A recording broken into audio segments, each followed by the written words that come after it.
Everybody's in and you are live. And fantastic. Greetings, everyone. Greetings. Thank you so much for joining us today for our summer Ready to Respond, Get Your Disaster Plan Ready.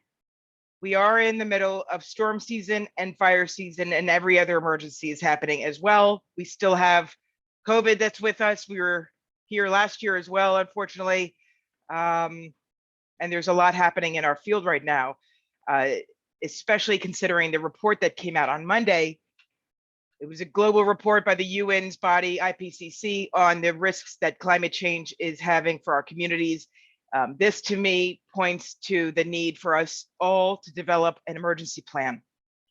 Because for whatever housing facility you run and operate, you really want to make sure you have a way to manage your risks in advance of your event and through your event and afterwards. My name is Laurie Schoeman. I'm the National Program Director for Enterprise Community Partners Resiliency and Disaster Recovery work. We work across the nation to try to figure out ways of safeguarding affordable housing from natural hazards and risks. Today, you're joining myself and dozens of partners from around the country, over 160 partners registered from close to 35 states to join us to figure out how you can, in 1 hour, create a disaster recovery plan for your organization.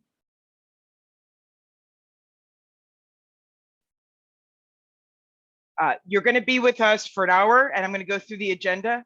I first want to introduce Enterprise. Enterprise Community Partners is a national affordable housing organization. We've been working for close to 45 years across the nation to ensure that housing is affordable, safe, and green. And my program ensures that all of our affordable housing, whether it's in the floodplain or the fire plain or at any level of risk, has what it needs to be protected, because we do have such a shortage of affordable housing in our nation. The affordable housing shortage is aggravated by climate risk.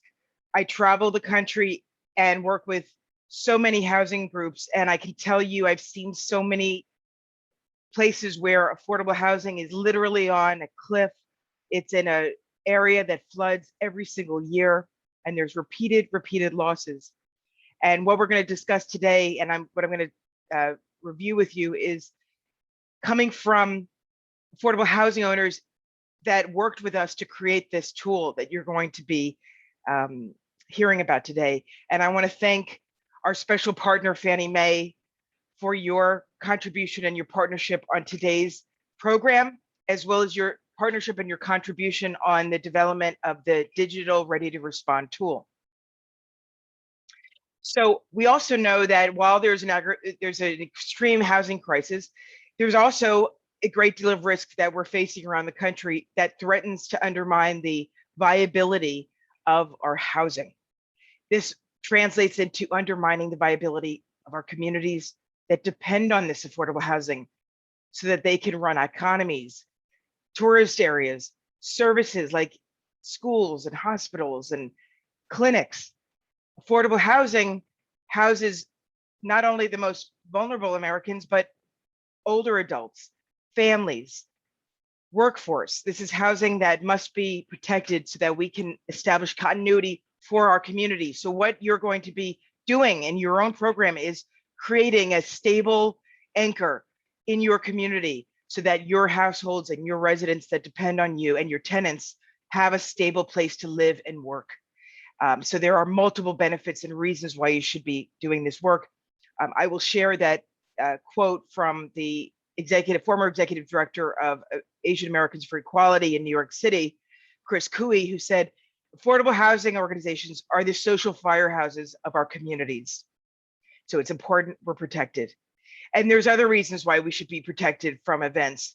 I'm sorry to have to reference a very terrible disaster that occurred in Miami Beach several months ago, Surfside, but we know that a lot of our buildings are older and they have deferred maintenance and they're antiquated. And so climate risks can aggravate leaks that can turn into fissures, or can aggravate existing deficiencies in a building that can lead to a substantial and substantive impact So it's important that you know how to manage your risk, because the aftermath of these risks is really horrific.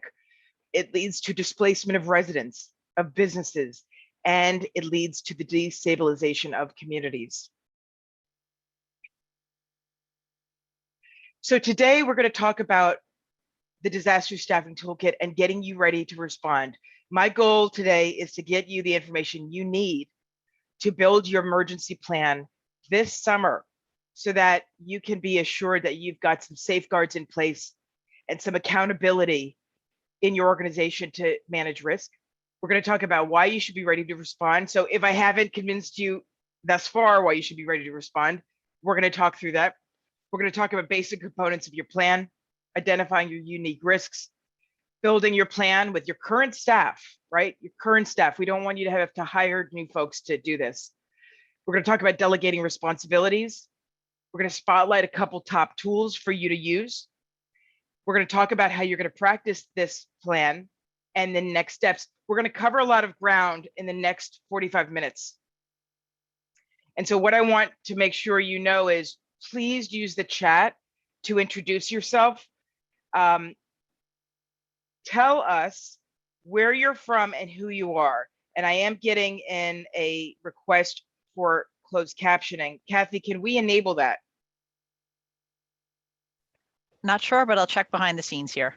Thank you, Kathy. I want to say a special thanks to Kathy Atria, who has jumped in to support this event. Thank you, Kathy. Please use the chat. Tell us who you are, where you're from, Florida, Puerto Rico, California. Tell us where you're from. We'd love to know. This is a community together for the next 45 minutes. We'd love to know who you are and where you're from. Thank you so much. Greetings from Dallas, Jay, Sarah from Stony Brook. Great. Keep it coming. Keep it coming. Alaska, Miami, fantastic. New Orleans, good to have you with us. And we're also going to be pushing forward many polls in the next couple, in the next hour, because we want to make sure that this is an interactive conversation. Use the Q&A function for all Q&A, and Kathy and I will do our best to get back to you as quickly as possible. Okay, let's dive in. We have a couple tools for buildings that we will talk about in another seminar, but I wanted to alert you that before we dive into your emergency plan, I don't want you to forget that we have a couple books and resources that are available to you for free. One is on how do you safeguard your multifamily building from these impacts, and we're detailing 19 strategies for resilience. So this is a good oldie but goodie. We also have another book on single family housing strategies that are specifically looking at how do we safeguard housing, but how do we build single family housing that is going to be safe. Hi, Bob from the California Coalition for Rural Housing. This particular guide is good for tribes, rural communities, islands. It's an excellent how-to for building single family resilient housing. Again, send us your Q&As and use your chat for anything. Continue to introduce yourself. So number one, we're going to ask the first poll. Kathy, could you lift us off with the first poll? We want to know, do you have a plan? It's going to be a yes or no question. Oh, I don't know. Is this the one that we can actually click off, Kathy? We can end it after they answer the first question if you'd like. Oh, can people click on this? They should be able to. I'll wait to see. Okay, I don't know if anyone's able to click. Can you guys click on Yep, this? they can. Okay, People good. can. Here they go. So are you prepared? Do you have a disaster management plan? And today we're going to talk about the full Lexus of disaster plans, but tell us if you have a plan. How are you managing your disasters? Great, we're going to give this another 10 seconds. Do you have a plan? Do you have a way to manage your risk? Okay, Kathy, could you share the poll results, please? Okay, so a lot of you do have plans. Some of you don't, 23% don't, and 15% are untitled. For those of you that don't know, tell us in the chat why you don't know if you have a plan or not. And we're going to go through the actual core elements of the emergency plan. So when you look at what we're going to tell you about, check your plan to see if that's actually something that you can learn from or you already have in your plan. Okay. Background to what we're going to be sharing with you today is the tool that we created with Fannie Mae is informed by over 13 organizations that were recovering after Superstorm Sandy in New York City from the New York metropolitan region that steward over 15,000 units of housing. And these owners, which are some of the more savvy and sophisticated owners in the metropolitan region, said we didn't have a plan. There was no plan that was adequate and appropriate for the multifamily housing space. And I actually did some research before we started building out this current plan tool. And I found that a lot of plan templates were not appropriate for our multifamily housing organizations. They didn't recognize the full suite of services that we provide. A lot of plans also were not really actionable. They were guidance or checklists, but it was unclear as to who would actually be accountable for that plan. I also have to tell you, I found that there were a lot of for-profit contractors that basically were in business to provide plans to organizations, but were charging between $5,000 to $10,000 just to create the plan.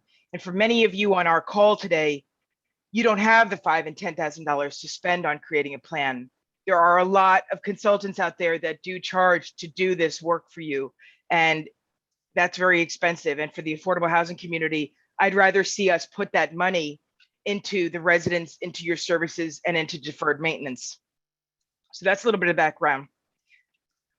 Using this toolkit today will help you reduce your impact of building assets, protect your holdings and your reserve lines of funding, protect your investor confidence. More and more investors are asking, do you have a plan to reduce climate risk? The SEC last week said, we want to make sure that investors feel confident.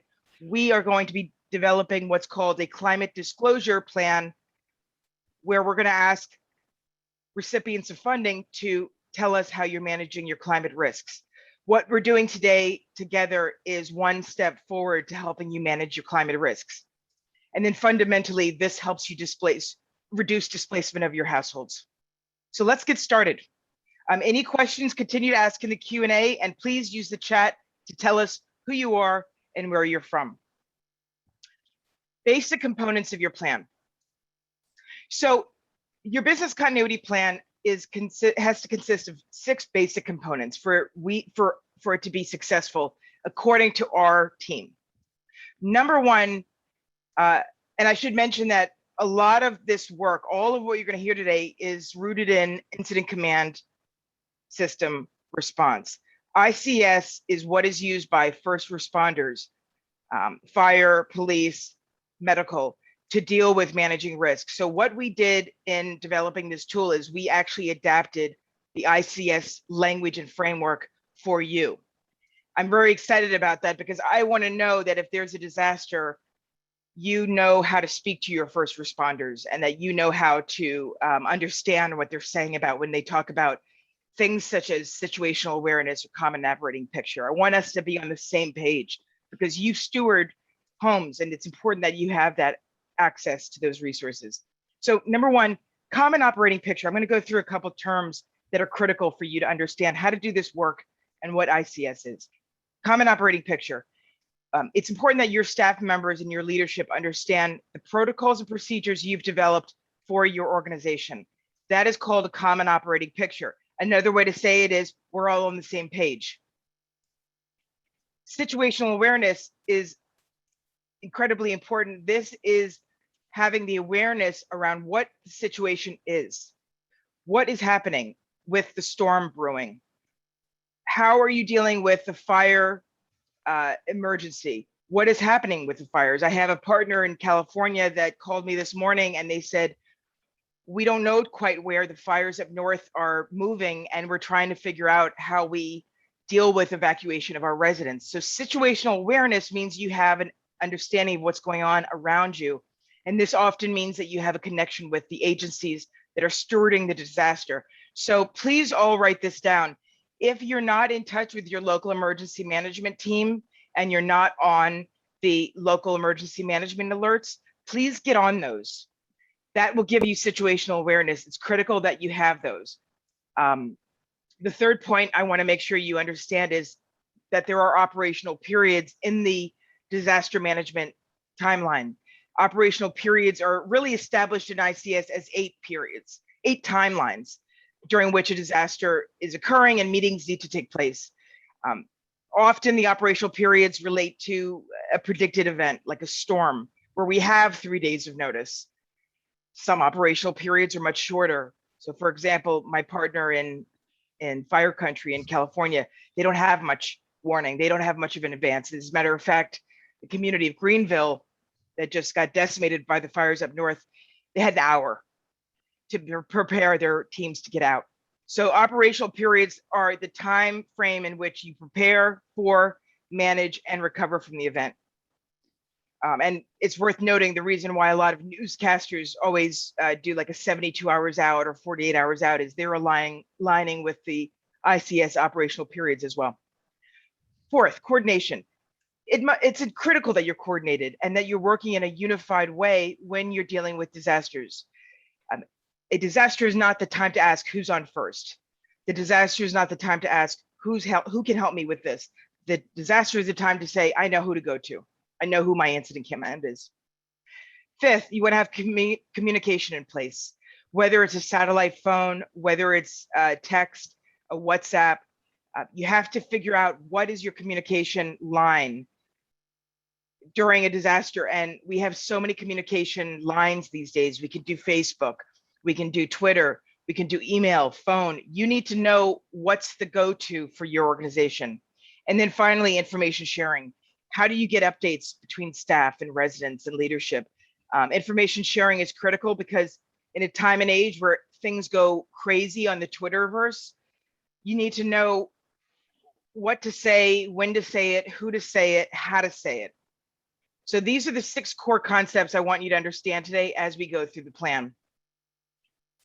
So the plan, what we're going to be talking about is a tool that has been developed. I'm gonna send the link to everyone after this event.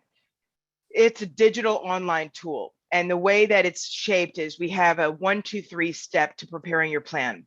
So you're going to first, in your effort to create your plan, you're going to identify your team leader. You're going to identify who is going to be the person who will lead you through your disaster. That's called an EPC.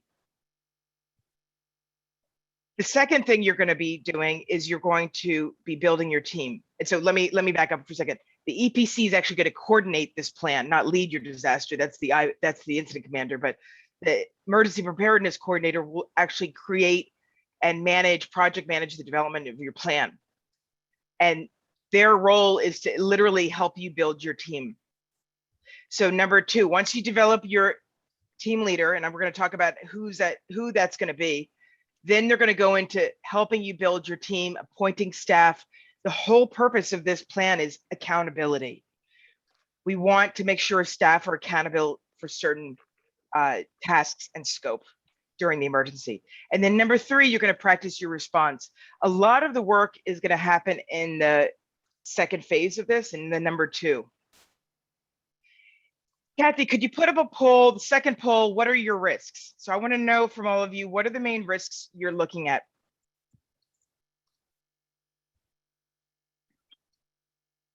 The risks are going to be fire, flooding, earthquake, wind, tornadoes, cyber attack, violence, deferred maintenance, extreme heat, or all of the above. Can everyone plug in your responses? Great, we're coming up with the responses now. Keep them coming. fire, flooding, earthquake, wind, tornadoes, cyber attack, violence, deferred maintenance, extreme heat, or all of the above. All right, I want you to tell us what your risks are, because it's important to know what your risks are so you understand what you're actually preparing for. If you don't know what your risks are, how can you build a plan to prepare for them? I'm going to give this another 10 seconds.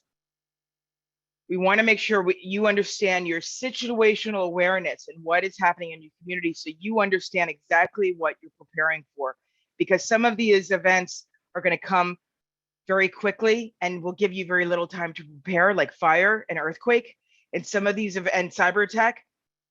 And some of these events are a chronic buildup, like extreme heat or violence, and some in deferred maintenance. And some of these events you have a couple days to prepare for. Thank you, Kathy. Could you stop the poll and share the results, please? Great. So basically what we're looking at is flooding is the biggest risk for all of you. And followed by all of the above. So flooding, followed by all of the above, and then it's tied for wind and tornadoes and fire. Thank you so much, Kathy. So if you want to know a little bit more about your risks for your particular property, we've got a tool for you that I offer you to go to, and this is part of your business continuity planning. It's called Portfolio Protect. And what it is a tool that we've created for free to you to help you understand the highest priority properties that you may have. And so what you do is you put in your address into this free tool. And what it does is it matches your address with the hazards in that location that are backed up by federal data. And we match that risk with what we call social vulnerability. Social vulnerability is determined by the CDC as areas that have high social vulnerability. So areas with high crime, unstable infrastructure, may have disinvestment. These are high socially vulnerable areas. And the reason why we're creating that connection is because not all communities face disasters in the same way. Communities that have less resources are less able to deal with events and take longest to recover. This is called the frontline community. Communities that are more affluent, that have less social vulnerability, are more able to recover quickly. This is a big theme in our work right now, dealing with making sure that the most vulnerable communities have the supports they need. So I encourage you all to go on to Portfolio Protect. You'll get this after the webinar and figure out what your property's vulnerability is. So that's the first step. Now that you know your vulnerability, I want you to appoint an ECP coordinator. Now, this is going to be someone who's going to, like I said, manage the development of your plan. They're going to prepare your staff for disaster response and oversee ongoing maintenance. This EPC is going to typically be selected ideally by your senior staff. They are going to be literally working on behalf of the leadership of your organization to make sure that people have their jobs, that they're accountable, that they're doing their homework to study up on what their jobs are. This person is going to be providing regular updates to leadership on how the plan is going. And this person can also help with the actual implementation of the plan during a crisis. This individual can be a contractor, but ideally it would be someone on your staff. And it would ideally be, it could be the director of housing, it could be the a fellow that you have, it could be junior level staff, but this is a person who has to know how to manage, project manage, and follow up and execute and stay on a timeline. And Bob, I just want to reflect what you said. You included 15 social vulnerability indicators in your rural guidebook. Excellent. Bob, please send us the link to that handbook on this chat. So your EPC is very important, because when we say to them, we want an emergency plan in 1 month, they're going to have to do that. And like I said, if you don't have that in-house capability because you have a small team, you can also ask for support. You can bring in a contractor. Their job is this. They're going to first read some of the tools that we've created for them on this toolkit. So they're going to first read a toolkit material called Get Oriented. This is going to help them understand how to get oriented to the whole disaster management tool. Then they're going to move into assigning disaster response roles, which will show you the chart for that. Then they're going to, once they assign the disaster response roles, each person who's got a role is going to get a job action packet. I'm going to show you what that looks like. Each person that's assigned a role is going to have a job action packet that they're going to take home. They're going to read. There's a video on each one on their role, and they're going to come back, and they can do this in 72 hours. They're going to come back to the EPC and say, I've read my role, I've customized my charts, I'm ready to roll. When everyone has their role and their job packet and they've done their homework, that's when you hold your tabletop exercise. And we're going to talk about that, but that's your opportunity to test drive your tool. Your job is not done until you've test drive your tool. The emergency preparedness coordinator has a packet. That's her or his job action packet. They have their user guide. They have the staffing chart. They have all the things they need to do their work. Now they're going to want to appoint their staff. So here's where it gets fun. The staffing chart is based on the ICS template and framework. This has been customized for the multifamily housing space. You're going to get a chart. You can fill it in online, and we're going to have roles assigned. We're going to go top to bottom. The way that this works is it's a top-down management structure. So many of you may work laterally. You may not have a traditional top-down structure where someone, oversees someone else. We believe that in the management crisis time, it's important to have a top-down structure where someone is accountable. And the person accountable for much of this is the incident commander. The incident commander is at the top of the food chain. She or he is calling the shots. They're the ones that maintain situational awareness. They're the ones that call everyone to action. They're going to be supported by a communications liaison to the left, and they may have an administrator helping them with note taking, et cetera. That could be the EPC. Under the incident commander, we've got 3 sections, and we call these sections, and these are particular to multifamily housing. We've got the business continuity section, the logistics section, and the housing chief section.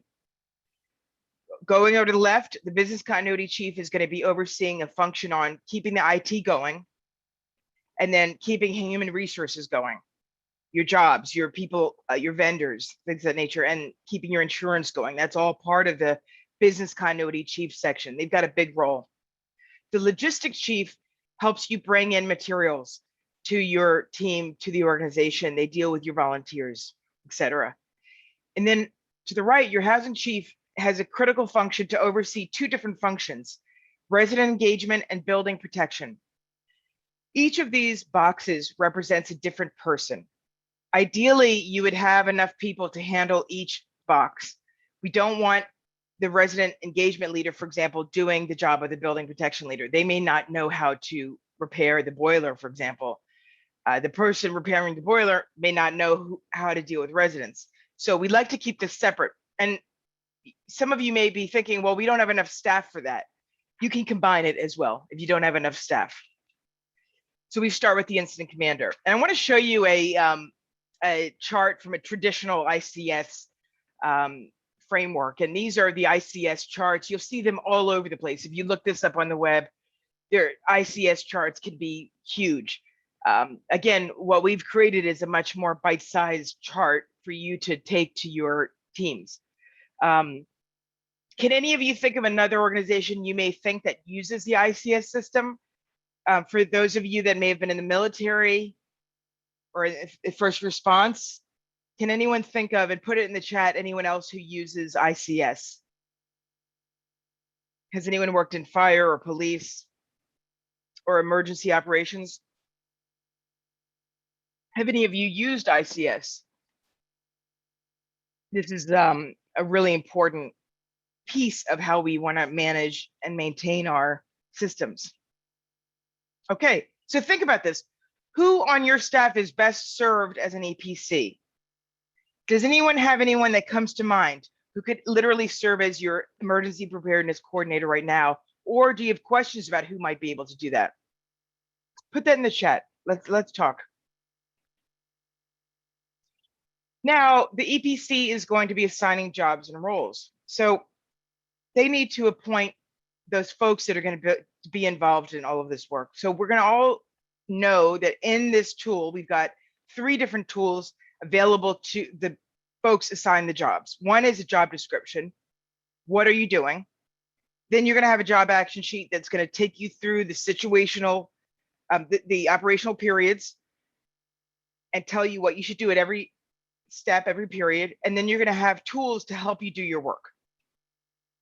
So your staffing chart is going to basically be comprised of leadership, logistics, business section, and housing section. And these are going to be really critical. You can scale up or down depending on the size of your organization and the capacity and resources you have. You're going to scale up or down depending on your staffing. Here's an example of what the incident commander is going to have in their toolkit, in their job action package. They're going to have a video. The video tells the incident commander exactly what they're going to do. And at the end of this presentation, I'm going to actually open up the website so you can see. They're going to have a job description, job action sheets, command level meeting checklists. They're going to have an operations center guide. This is what they're going to have to take home and look at to be ready to respond.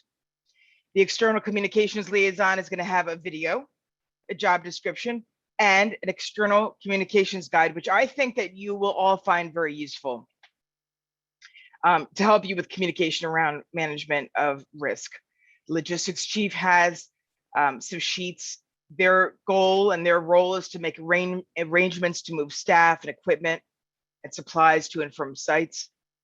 The business continuity chief has a lot of tools on their plate because they have a big job. I want to point you to a tool on getting cash to your frontline workers, a payment card tool, a benefits and reimbursement guide. This is important if you're going to be looking for FEMA reimbursement. You need to know how to actually provide evidence of the things that you're going to get reimbursed. So whether it's staff time, materials, there are specific ways that you need to account for that work so you get reimbursed, because FEMA can reimburse organizations for staff time and other materials. Keep that in mind. We also have an insurance coverage guide, which I think is great and a really great tool for folks thinking about what kind of insurance they have. The IT team leader is going to have a variety of tools. And it's important to note, if any of you are worried about cyber attacks, this team leader is going to be a critical part of your management team. I cannot tell you how many folks I've worked with that don't have their materials uploaded to the clouds. So this is a critical point. And if anyone has been in a cyber attack, let us know and put it in the chat. Human resources team leader, this is really about volunteers and getting the staff paid and getting their contact information. And again, getting the disaster related hours and expenses so you can get it reimbursed. The housing chief oversees the housing part of the section of the organization. Now, here's one thing I would like to add. Someone just asked me, what if I'm a public housing authority with 20 buildings? Well, you can have 20 buildings and your housing chief can oversee all of them. What changes and may change for you is you may have a building protection team leader at each building. The building protection team leader is solely focused on the building equipment, the hardware. They have to be focused on getting that building protected or getting it back online. You could have 20 building protection team leaders, that's okay. You can also have one for 20 buildings, it's up to you. Your resident engagement team leader, again, you can scale this like you would your building team leader. You can have large or small group, but this is a critical piece because a lot of you deal with residents that have been dealing with trauma, that have special needs.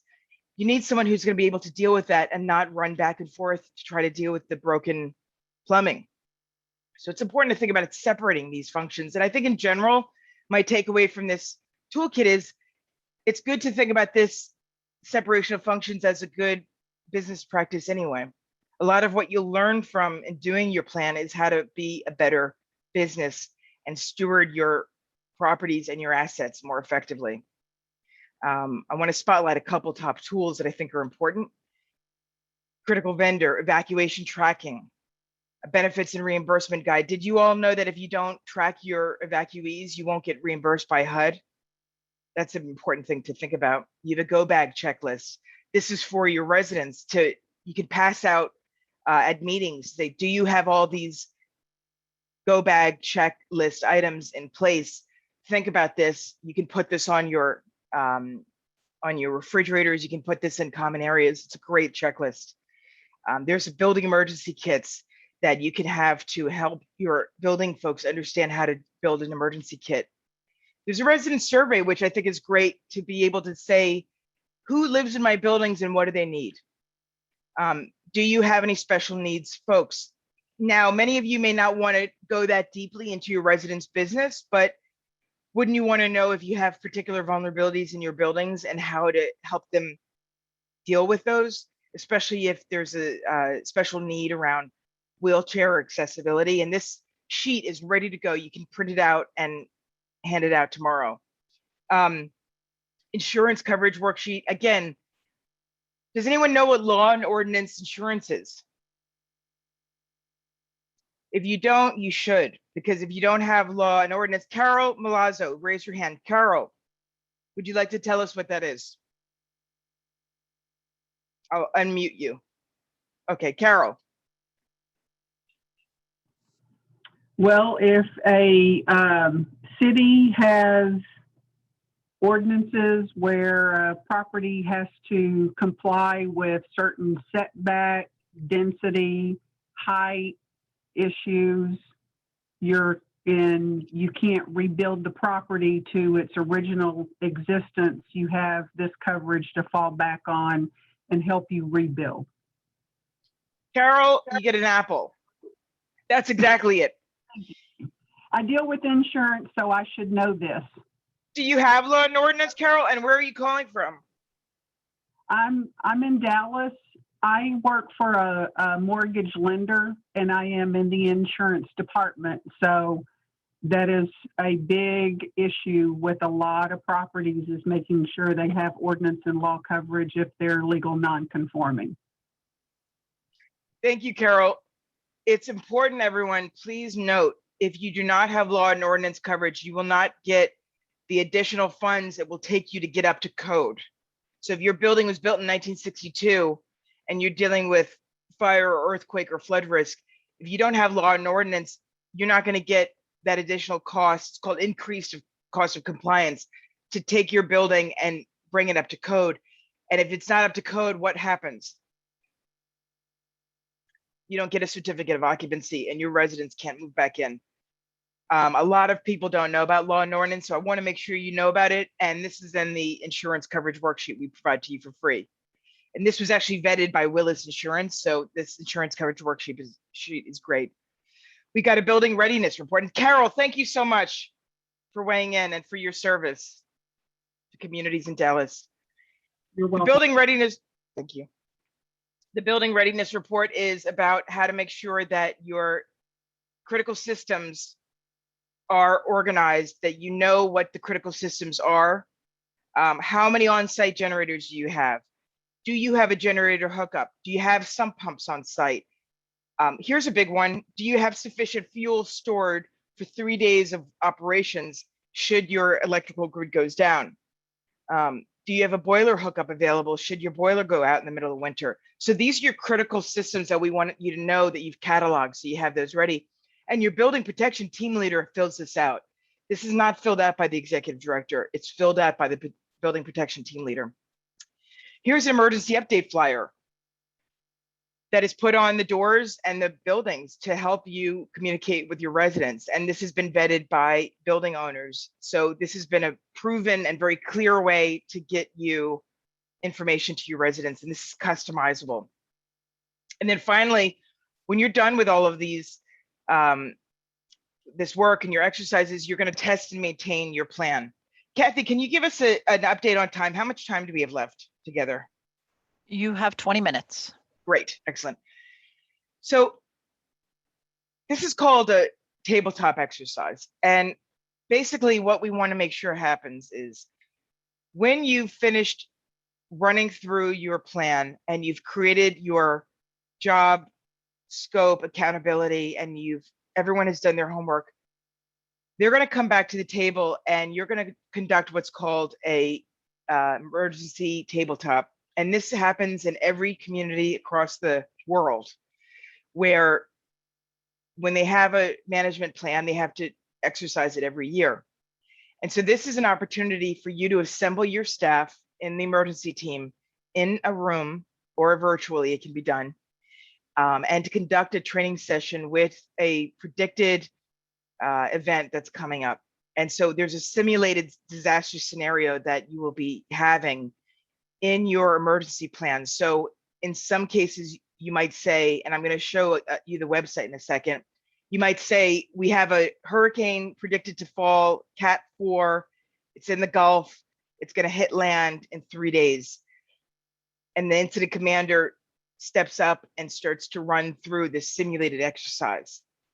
And then you go through and you test out each of the various roles so that you understand exactly what you need to do in order to deal with the emergency and the crisis.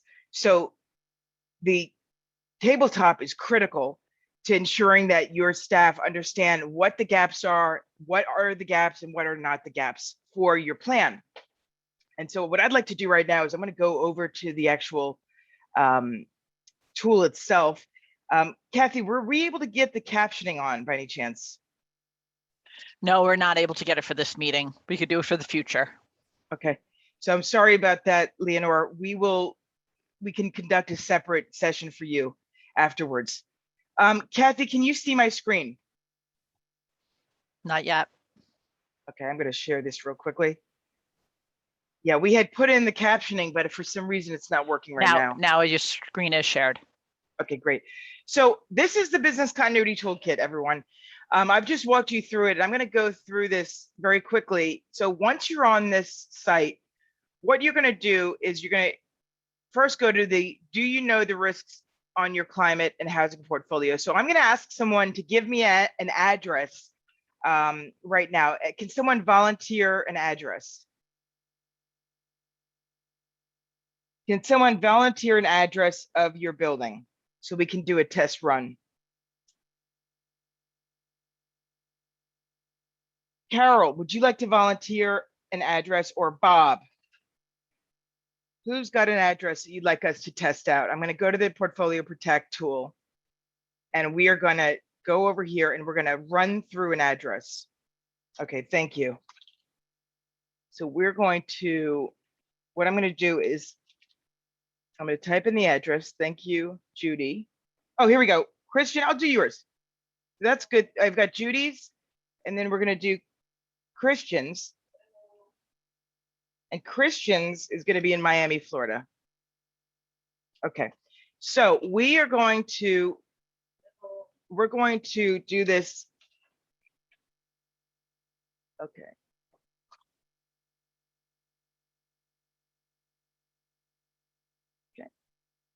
Okay, so we've got Christian's address in Miami and Judy's address in Brooklyn. I'm going to focus on Christian's address for a second. So can everyone see that what came up is a 44? Oh, this might be better. Okay, hold on, Christian. Let me do this. I'm going to do another address. You can do multiple addresses on this tool.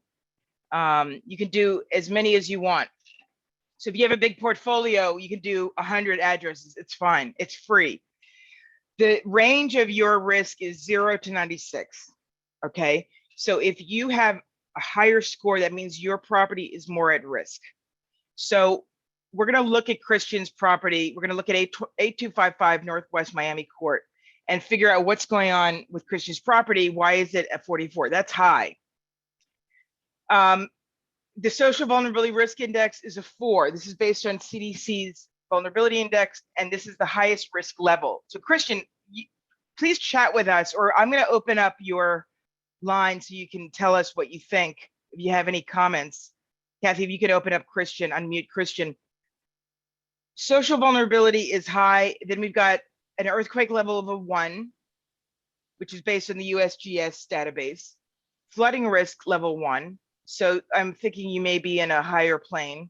Landslide risk 1. Sea level risk is high, 5. Tornado risk is high, that's a 3. Wildfire risk is 0. So Christian, looks like your risks are high for tornadoes and sea level rise. Does this sound right to you? Hey, yeah. Can you hear me, Laurie?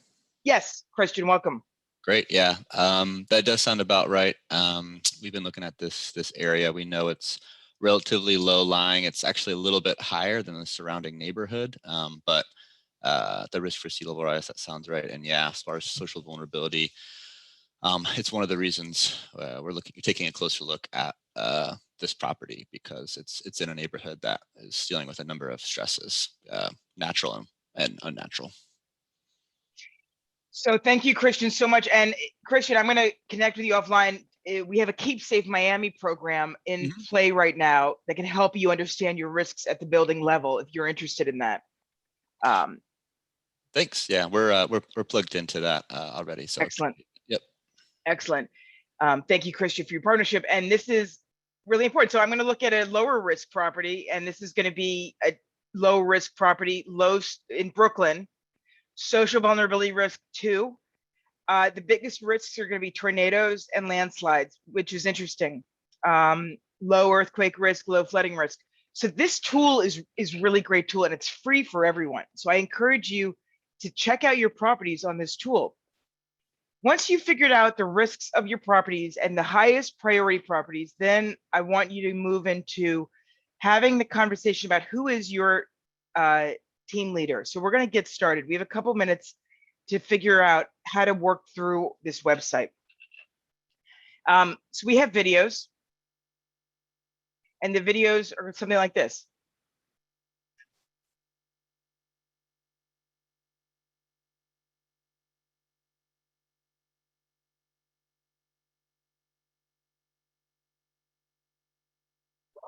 Ready to respond, an overview of the disaster staffing toolkit.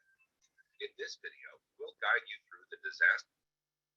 So that's the video, which is an intro to the EPC. It's also something you can send to your executive director, your board chair, and say, hey, this is a 4-minute video. It's going to take us through the entire process of developing this plan and give a person a sense of how they're going to do their job. And we literally set this up so we can do a step-by-step for every role. So the EPC has an entire set of materials for them to do this work, right? And I walked you through the operational periods and all of that, get oriented. Now I want to move over to build your team, because this is where things get really interesting. So this is the chart I mentioned. And one of the things you can do here is you type in, sorry, Christian, I'm going to use your name here. You type in Christian, he's the incident commander, right? You type in someone else, you type in someone else, and you type in someone else, and then you have everyone has their role. And then what Christian's going to do is he's going to get this, and he's going to click on the incident commander. He's going to learn more, and he's going to go right to a video for him. 2-minute video specifically on his role.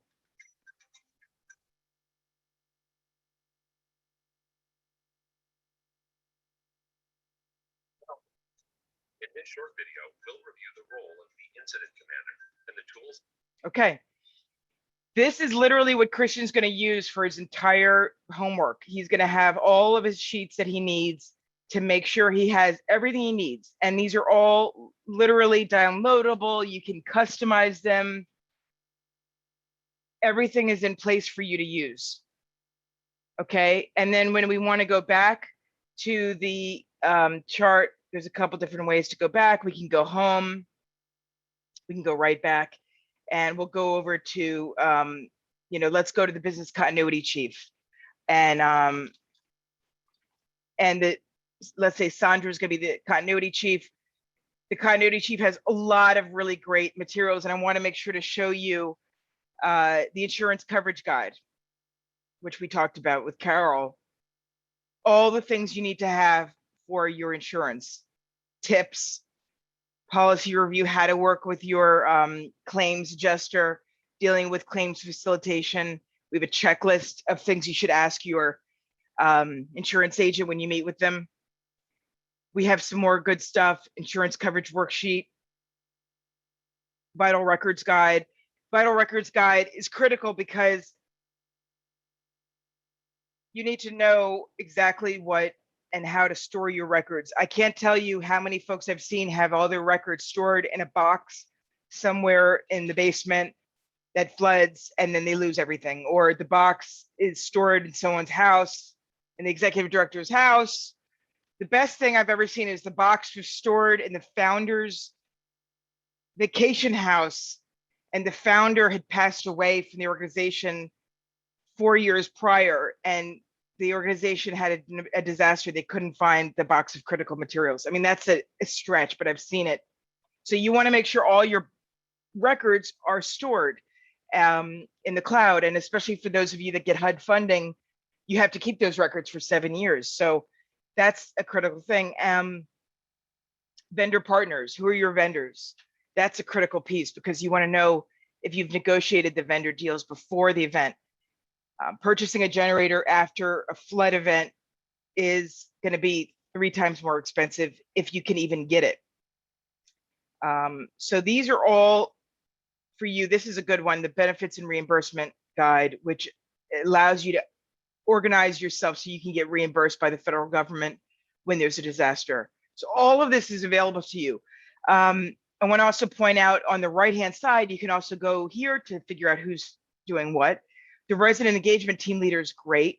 They've got lots of tools. They've got a flyer guide.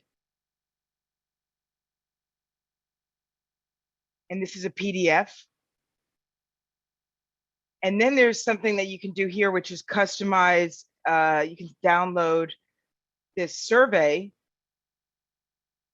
for residents and you can customize it. Now, this may seem like a lot of work right now for one person. This is not for one person. This is for the resident coordinator. Floor captain guide, go bag, evacuation tracking sheet, all of these are available to you. This is all available to you, and you have an emergency preparedness coordinator that is going to help you get where you need to be. Then you're going to go practice your response. So I can either go home right here and I can go back to practice my response. And I want to share with you that we actually provide you with a tabletop PowerPoint so you can actually go in and have a presentation about what you've done. And so this is available to you, and literally you can use this in your meeting to tabletop your plan. And so this is exactly the agenda we would provide to you. So you can use this as you go in and tabletop your plan. You have an evaluation form, and then you're ready to go. And then every year you're training on this and you're practicing this. Now, one of the great things about having a person have an accountability role on this exercise is they actually have something they can put on their resume as well. We point you to our single family housing guide on this toolkit. So you can go here to figure out what you can do with your single family housing to help it become safer. We also have a link to our multifamily strategies guide. And this is going to be helpful for all of you who have multifamily housing. This is available to you. It's totally free. And this guide is absolutely free. And then we have speaker series videos. And then I want to make sure that you all know about our partner, Fannie Mae's Disaster Response Network. So that is the upshot of the business continuity plan. I want to let you know about the Fannie Mae Disaster Recovery Network because we're in disaster season right now. If you have any needs for your owners or your renters, refer to the Fannie Mae DRN network. They have HUD approved counselors that are amazing supports for a variety of issues, whether it's dealing with a disaster, dealing with insurance, dealing with your mortgage, getting benefits. They have a staffed hotline that can help you support a variety of needs, and this is free. And the priority is Fannie Mae mortgage holders, but I've been told by the good team at Fannie Mae that this is available to everyone right now. because of the amazing and incredible need that we have around the nation. So that is essentially the disaster staffing toolkit. So here's your next step. Go to the business continuity toolkit today. Figure out who you need to talk to get this moving in terms of developing your business continuity plan. It's a 1, 2, 3 step, and the first step is the biggest. Talk with your leadership. Maybe you are the leadership. Go and commit to building out the plan. It is free. It can take you as little as 2 weeks to build this out. If you have all your ducks in a row, you can build this out fairly quickly, and you can be ready for disaster, for the big apex of storm season and fire season. But it's critical you do that. Start working on your plan, and then we are available to help you figure out any of your questions around this. My team is available for TA if you have any questions, but it's really important that we have this for us right now because we really need you to have your plans in place. We only have a couple minutes left. Does anyone have any questions? I have one question that has come in, which is, how do I work with my local first responders? Thank you, Paul, for that question. It's really helpful to engage your local police department or your local EMT or your firehouse to say, we are building our plan. We'd love you to come to our tabletop. We'd love to tell you who's our incident commander. We would love you to be involved. First responders love to know that folks are getting prepared. So that is something you can do. Another question is coming in about the cost of this. This is free. The cost of this planning effort is really about your staff time. And we've done what we can to make this as easy of a lift as possible for you. And we've spent a lot of time making sure that it makes sense for our community. So really, your charge is to get the right staff to do this. And again, this is a benefit to your staff because they can put this on their resume. And there are a lot of jobs in the industry right now in emergency management. So if any of your staff want to have experience in emergency management, they can put this on their resume. And that's a really added benefit for them. You also can put this on the resume of your firm because the firm then is seen as progressive and stable, and investors like this. And like I said in the outset of this meeting, a lot of investors want to know what is happening with climate preparedness. And so it's critical that you have this in place so that you can ensure that you've got a stable organization. I want to have a big thanks to our partners at Fannie and Bellwether Enterprise for making this all come together. This is a really important tool, and we really hope to hear from all of you about what you're doing and keep us in the loop. We're looking for case studies. We're looking for partners to feature in our work across the country. So thank you all so much.